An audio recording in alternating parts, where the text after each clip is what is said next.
Você sabe o que é isso aqui? É o Link do Zelda. E você sabe o que é isso aqui? É o Linkin Park. Com esse humor de A Praça é Nossa, eu digo pra vocês, salve, salve galera, como é que você tá? Eu espero que você esteja muito bem. Mais um vídeo horizontal pra vocês. Aqui eu discuto cultura de um jeito descontraído, sem script. Se você gosta de livros, filmes, música e games, carca o like, se inscreva no canal, ative o sininho, deixe um comentário para engajar. Assim o YouTube entende que meu vídeo é interessante e recomenda para mais pessoas. Vamos nessa. Um clássico que eu vou falar hoje vai ser The Legend of Zelda. Essa franquia maravilhosa, criada lá em 86 pelo Shigeru Miyamoto e o Takashi Tezuka. O Shigeru Miyamoto, ele criou o Super Mario. Super Mario que fez muito mais sucesso aqui na nossa terra, muito mais sucesso aqui no Brasil. Porque o The Legend of Zelda, ele é mais baseado em puzzles, quebra-cabeça, você tem que fritar um pouquinho os miolos para poder passar o jogo. Então, não atrai muito o público brasileiro, digamos assim, apesar de que, tanto quanto o Mario, que eu tô querendo dizer. Apesar de que tem muitos, milhares, diria que até milhões de fãs de Zelda nesse país, que é uma franquia que tem 20 jogos e não tem um jogo ruim. Pode ser que tenha um mediano, um ou outro, assim, mas não tem nenhum ruim. Eu vou concentrar nos jogos que eu joguei, porque eu tenho prioridade para falar só dos jogos que eu joguei, tá bom? E para falar um pouco dessa franquia, um gole no meu cafezinho. Vamos nessa? Cara, The Legend of Zelda reacendeu uma chama em mim. Eu conheci o Ocarina of Time num tempo que eu tava meio que perdendo o tesão em jogar videogame. E aí eu zerei o Ocarina of Time uma vez, duas vezes, três vezes e assim por diante. Me encantei, voltei a gostar de videogame por causa dessa franquia incrível. Tá bom, mas se o protagonista é o Link, por que diabos a franquia chama Legend of Zelda e não Legend of Link? Tem um motivo legal pra isso. O Miyamoto, ele era apaixonado por uma mulher chamada Zelda Fitzgerald, que era uma escritora e esposa do escritor famoso Scott Fitzgerald. Ele tanto gostava dela, tinha um crush nela, quanto ele achava a pronúncia do nome dela muito bonita. Ele falava, soa bem, fala Zelda, então vai chamar The Legend of Zelda essa franquia. Lá em 86, que o primeiro jogo, diferente do Mario, como eu disse, ele era baseado em você explorar masmorras, um mundinho mais aberto, passagens secretas, tinha itens essenciais para você passar determinadas dungeons. E a dificuldade também era um pouco maior, nível de exploração, principalmente para 1986, quase 40 anos atrás, velho. Era um negócio absurdo. Você não tinha tanta liberdade nos games, você não tinha mundo aberto, não existia nada disso. Os jogos eram lineares. Você começou, finalizou, pronto, acabou. O Zelda não, você meio que pode ir pra onde você quiser. É claro, tem umas dungeons que são mais difíceis, você vai se lascar se você entrar de primeira, né? E tem outros casos, por exemplo, a Dungeon 4 do The Legend of Zelda fica numa ilha, você precisa de um barco que fica na Dungeon 3 pra você alcançar, mas vinha no manual do jogo certinho como é que você fazia, os esquemas e tudo mais. Mas por que eu digo que o Zelda é básico, então, já que trouxe tantas mecânicas inovadoras pra sua época? Eu digo isso porque a história do The Legend of Zelda é um arroz com feijão. Um arroz com feijão bem feito. É uma coisa básica, que é basicamente o herói pegando sua espada e indo salvar a princesa do mal. Se você vê a estrutura de quase todos os jogos do Zelda é praticamente essa. O Link ele vai ter que ir nas dungeons, enfrentar os monstros, pegar amuletos para poder desbloquear o chefão final, combater o chefão final e salvar a princesa.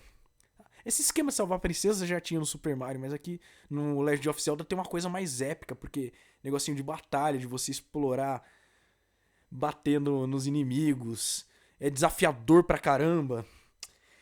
Isso foi baseado na infância do Miyamoto. Miyamoto gostava de ir pra floresta, explorar, pegar inseto na mão, sentir o mato nos seus dedos.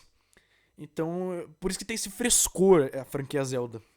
Bacana pra caramba isso. Mas infelizmente, como é um jogo de 40 anos atrás, o primeiro Zelda, envelheceu um pouco mal em alguns aspectos. Por exemplo, você não tem como ir pra diagonal, só pra frente, pra trás, esquerda, direita. Isso te ferra muito nos inimigos que te atacam da diagonal, ou quando aparecem vários deles. Você tenta desviar, mas você só tem 4 direções pra ir. Isso quando muito o botão os botões do NES, do primeiro Nintendo, eles são meio lentos. Então você vai desviar, só que você não consegue ser mais rápido porque o controle é muito limitado. E aí o inimigo acaba te batendo, possivelmente até te matando. Então eles põem os inimigos muito além do que o controle do Zelda poderia oferecer. A dificuldade é grande por isso. Mas a dificuldade grande mesmo é no Zelda 2, The Adventure of Link. Sequência direta do primeiro Zelda. Esse já tem um estilão mais RPG, tem pontos de atributo. Tá? Zelda não é RPG, tá? É ação e aventura. Tem elementos de RPG. Você vai ter, por exemplo, a evolução do coração. Você pegar certos itens para poder evoluir.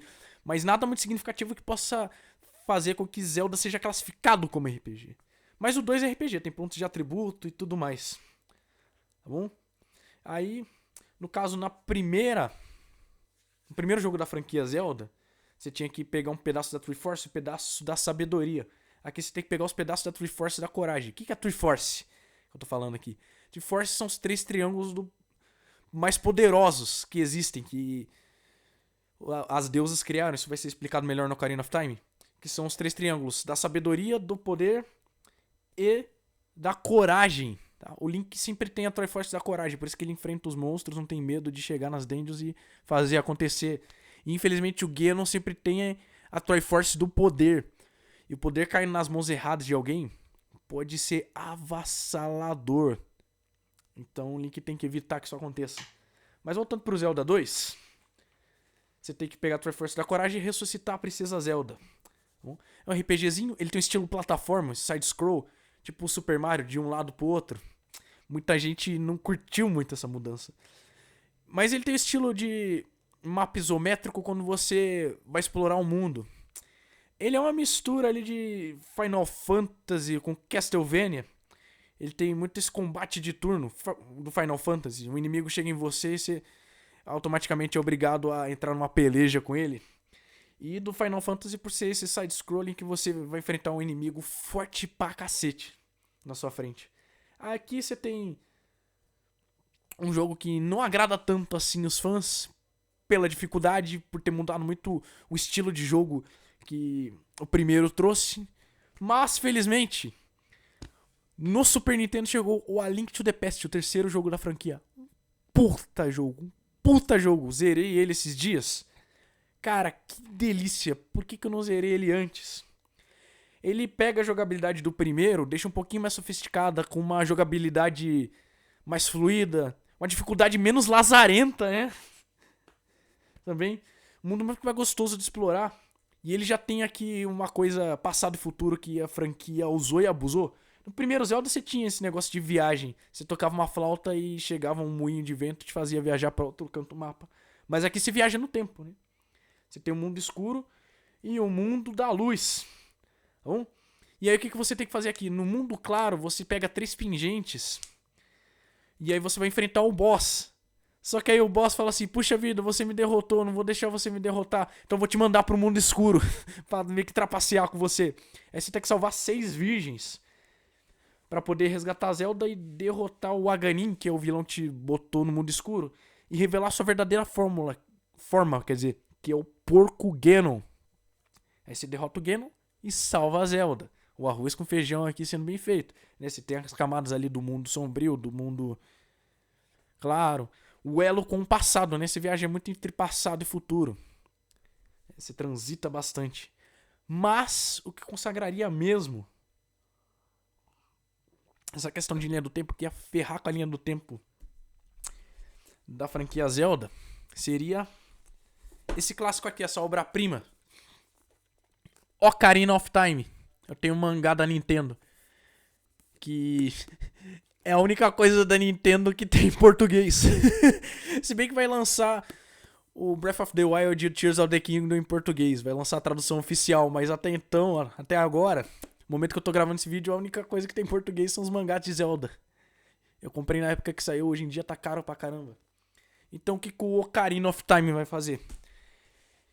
Você tem ali o Link criança, que ele descobre que não é um Kokiri, ele descobre que é um Hyliano. Hylias são a linhagem das deusas do passado que criaram a Triforce. Triforce que você descobre aqui que ela é tão poderosa que cria uma rachadura no espaço-tempo. Por isso que você viaja com facilidade pro passado, pro futuro. Nesse caso aqui, o Link vai ter que pegar a espada mestra pra poder virar adulto e salvar a Zelda, né? A Zelda deu a ocarina pro Link tocar e ir pro futuro. Ele pegar a Master Sword e enfrentar o chefão, só que já era tarde demais. A Hyrule já tá destruída. E o que você tem que fazer é evitar que se destrua ainda mais, né? E ir lá salvar o Ganon, antes que uma merda maior aconteça. A Hyrule tá sob o poder do Ganon, então você tem que enfrentar ali os inimigos, que são meio que os lacaios dele. E aí você tem a luta final épica. O Ganon tem várias formas diferentes. Você começa lutando em cima do castelo, depois a Zelda te guia pra baixo do castelo, te dá a Master Sword. No momento que ela taca a Master Sword pra você, você moe o Ganon e acaba esse jogo épico que dá vontade de chorar. Tem muitas mecânicas que inovaram nesse jogo. Por exemplo, esquema de dia e de noite. Foi o primeiro jogo da história que tinha dia e noite. Os jogos antigamente só passavam de dia ou só de noite. Foi o primeiro Zelda em 3D, obviamente. E o Z-Target, velho. Vários jogos usam o Z-Target, que é você mirar no inimigo, travar a mira no inimigo pra facilitar o combate.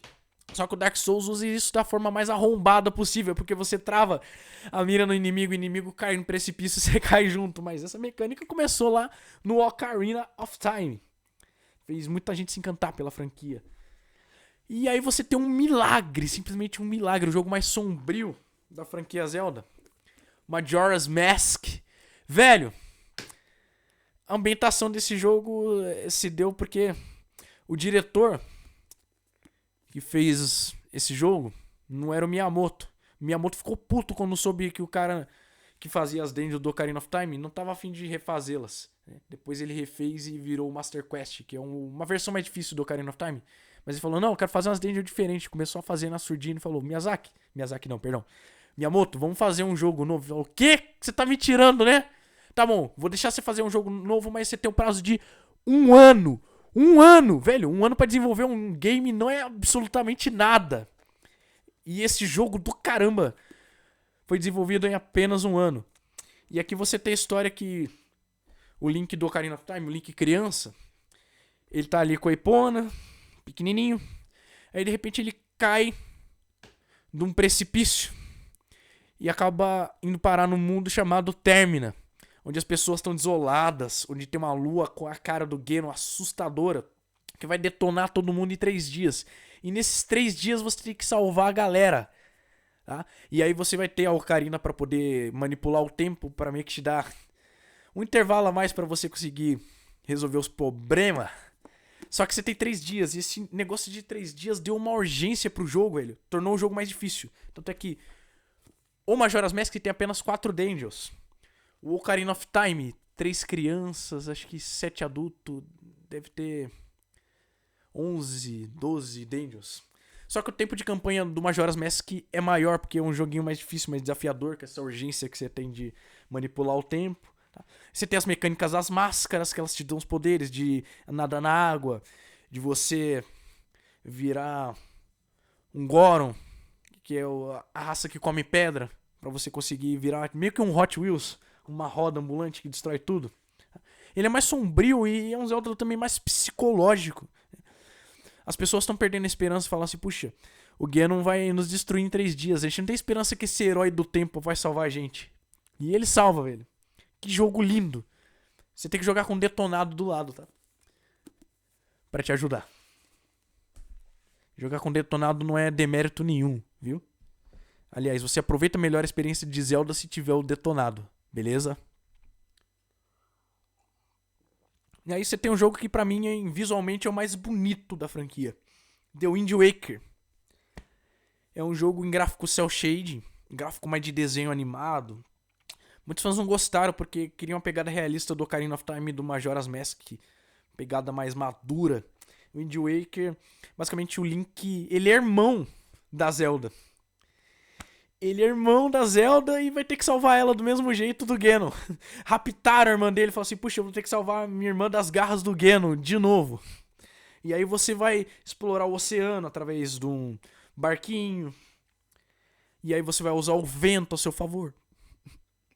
E no caso você tem uma varinha de condão pra usar a música. Vocês viram que a música é um elemento essencial pra você viajar no tempo. Um elemento essencial pra você ficar imerso num mundo aberto, nas dungeons. A trilha sonora do The Legend of Zelda, velho, musicalmente é uma das melhores coisas que eu já ouvi na minha vida. De qualquer jogo de Zelda. Beleza? Aí temos depois o Twilight Princess. Ele tem a pegada mais madura, é o Zelda mais maduro que você vai ver. Ele voltou com aquela pegada realista do Ocarina of Time. Então tem que esse Link do Twilight Princess, ele é descendente direto do Link do Ocarina of Time. Aqui você tem a mecânica de vira-lobo. E você vai conseguir fazer algumas coisas enquanto lobo e algumas coisas enquanto Link. Atravessar certos trechos. Aqui você não tem Ocarina, então você vai ter que usar o uivo do lobo pra poder viajar no tempo, desbloquear masmorras. As masmorras são muito bem feitas. A masmorra da água do Twilight Princess é a que mais me marcou, meu velho. Que jogo! Que jogo! Ele é mais realista, como eu disse. E ele é mais bonito no GameCube do que no Nintendo Wii. Você acredita que é um videogame que veio antes? Quase 20 anos. Esse jogo continua lindo, sofisticado. Tem um requinte nesse Zelda. Bem bacana. E aí, adivinha a história? O Link vai ter que salvar a vila dele. Ele é um fazendeiro forte pra caramba. Ele detona os Gorons, lutadores de sumo que comem pedra no braço, velho. Ele tem força pra derrotá-los. E ele é um camponês que vai ter que salvar a Zelda do Zant. Que o Zant é só mais uma das formas do Ganon. De novo, arroz com feijão bem feito. E depois temos o Skyward Sword, que eu tentei jogar no emulador e foi uma experiência horrível. Porque você precisa do emote, né? Hoje em dia você tem a versão do Nintendo Switch que você não precisa de emote coisa nenhuma.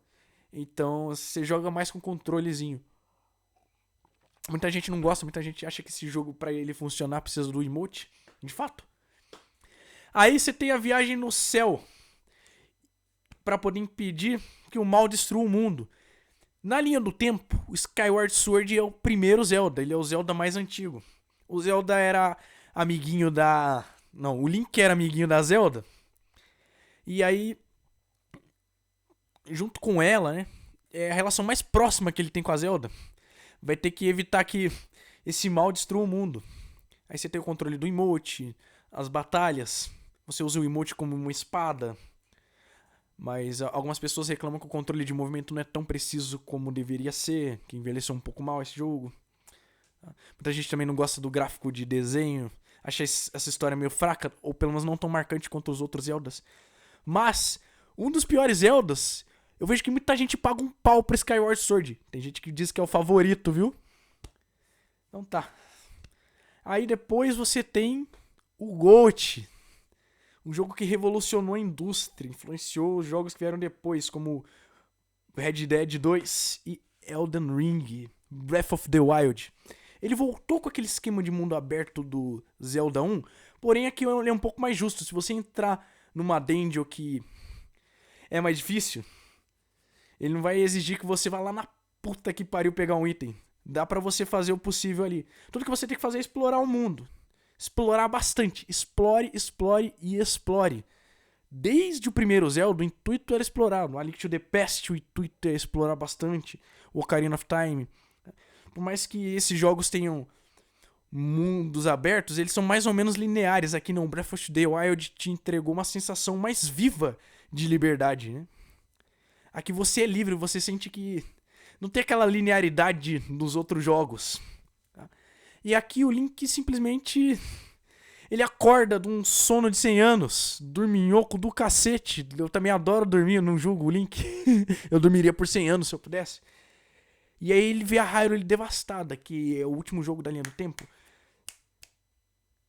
E aí ele vê aquele mundo destruído. Ele precisa recuperar a memória para derrotar o Ganon. Então, no decorrer dessa jornada, você vai catando meio que fragmentos da sua memória. Criando itens. E aí... tem uma curiosidade, você pode ir direto pra luta do Ganon nesse jogo. Jogo maravilhoso. E aí você tem uma continuação dele que é o Tears of the Kingdom. Muita gente acha que é simplesmente uma DLC. Mas acredite se quiser. Esse jogo, você tem uma sensação de que é diferente muito mais do que ele parece. você não tem só o mundo da Terra, você tem o mundo do céu também. Uma coisa que já era recheada no Breath of the Wild, no Tears of the Kingdom. É mais recheada ainda, meu amigo. Você se perde, se joga. Eles viram que deram certo essa forma de você se jogar no mundo de Legend of Zelda. E o Tears of the Kingdom consegue fazer isso com maestria. Beleza? Galera, vídeo só para concluir nosso raciocínio. Legend of Zelda, em todos os jogos, eles sempre trouxeram novidades em suas mecânicas. O Zelda 1 trouxe o mundo aberto lá em 86. O A Link to the Past em 91 trouxe essa questão de viagem no tempo, de mundo sombrio, mundo claro. O Ocarina of Time trouxe o Z-Target, trouxe também dia e noite. Majora's Mask e Twilight Princess trouxeram histórias mais maduras. E aí você tem o Breath of the Wild, que trouxe esse mundo aberto, rico, que faz o videogame parecer vida real. Skyward Sword, que trouxe controle de movimento. Enfim, trouxeram essas novidades e sempre com histórias muito simples de jornada do herói. O herói pega a espada na mão, enfrenta os inimigos, chega no inimigo final, encara ele de frente, mata ele e salva a princesa. Isso sem dizer uma única palavra. O Link tá sempre quietinho, sempre na dele, nos provando que ele calado, ele faz poesia com as mãos, faz poesia com sua espada. Ele pouco fala, mas muito faz. Esse personagem encantador que não é nem o protagonista. O jogo não se chama Legend of Link, mas esse cara aqui é fantástico, ele é sensacional. A ambientação do Zelda é muito viva, a música, os personagens têm um carisma incrível. E esse jogo me salvou de perder o tesão nos videogames. Às vezes ele me salva até de perder o tesão pela vida. Se você gostou do vídeo e acompanhou até aqui, muito obrigado a você que apoia esse trabalho, que eu faço com todo o carinho do mundo. E um gole no café para finalizar. Você é uma pessoa maravilhosa. Muitos besos.